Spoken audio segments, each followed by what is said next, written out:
All right, today we're going to dig into a huge mystery in the business world.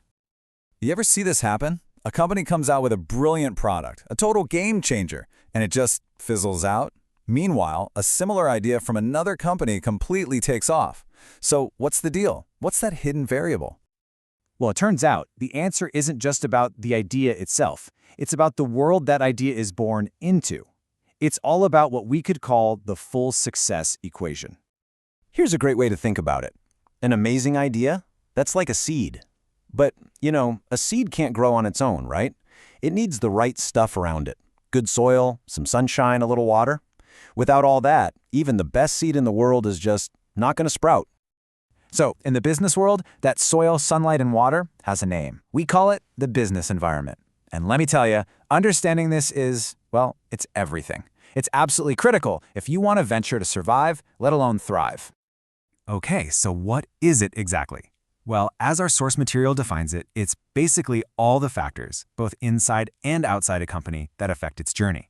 This is the context we're talking about, the stuff that can literally make or break an organization.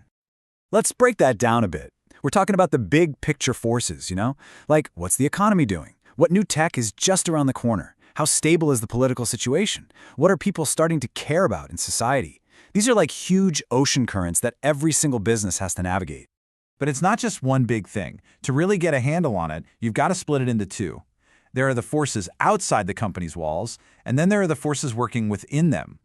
So you've got the external environment. That's all the stuff you really can't control, like the economy, new laws, societal shifts. Then you have the internal environment, and this is where it gets interesting, because that's everything you can control. We're talking about your company culture, your management style, how you run things day to day.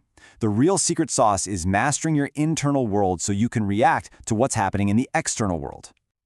Okay, that's the theory. But let's see how this plays out in the real world. A perfect example? The massive tech boom that happened in Indonesia.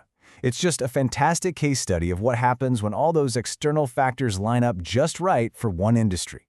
For a while, all the right conditions in Indonesia were kind of simmering. The whole situation was becoming what our source calls fertile ground, especially for tech startups. You could just feel the right ingredients coming together at the right time. So what was in that recipe? Well, first, they massively expanded their digital infrastructure, so way more people got online. Second, the government really got behind entrepreneurs, supporting them. And third, and this is huge, people started trusting digital payments and online shopping. It was like the perfect storm of opportunity. And what happened? Boom! The explosive growth of e-commerce giants. You see companies like Tokopedia and Shopee Indonesia just take off. And it wasn't just because they had good ideas. They had good ideas that landed in the perfect environment, one that was totally ready for them. It just goes to show you, context is king. And this really brings us to the most crucial point of all of this. I mean, knowing about your environment is great, but that's only half the battle. The real magic, the real advantage, comes from what you do with that knowledge. It all comes down to one word: adaptability. I love this quote from our source because it just nails it. The world is always changing. The winners aren't just the ones with the best idea out of the gate. They're the ones who can actually analyze their surroundings and pivot effectively. So how do they actually do that? They focus on what they can control, their internal environment. They're grabbing the newest digital tools to stay competitive.